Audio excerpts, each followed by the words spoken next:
generation like me coming up saying, we're going to succeed, we're going to do this, we're going to do that, and whatever roadblocks may come, you still figure it out. And that has happened for me, and even with my business. I mean, the customs shut down entirely during Christmas of last year. I mean, literally, customs just said, boom, we're done, we're closed, and it was like, okay, this is Christmas. That's a bad day. Yeah, it's a bad 2 months. But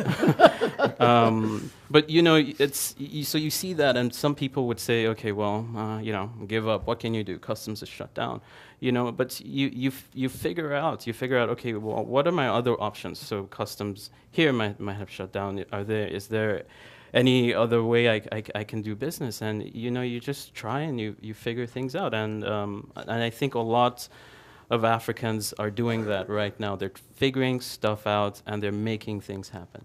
And we have a couple of questions from the audience, two of which do figure into the yes but category. One having to do with whether you're overstating the changes, that broadband is nice but isn't in under 20% of the countries. And there are successful economies, but aren't they fundamentally fragile economies? And what do you say to that?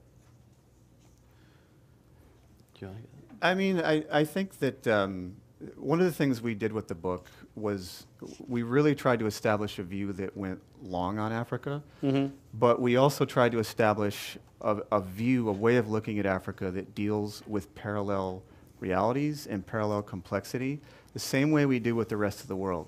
And there seems to be this pressure on Africa that it has to be like this straight up or down proposition. And there are these standards that are being put on Africa that we don't think are being applied to other places in the world, right? So look at the history of the United States of America. I mean, we had periods of lawlessness.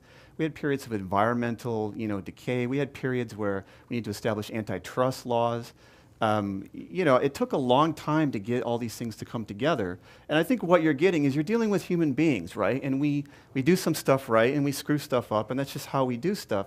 I think what you're trying to get in these broader environments is you're trying to get patterns of things where you finally get some progress. And fundamentally what we're saying is that, yeah, of course there's going to be mass challenges in Africa, and there's still going to be headlines about war and disease, but that's just the world. But what we think is that there are enough aggregating trends across people, across technology, across investment, across partnerships, across connectivity to the global economy, that finally you're going to get in Africa where certain parts, certain organizations, and certain groups of people finally start to have progress where they start to overshadow some of the continent's challenges. Not that the challenges are going to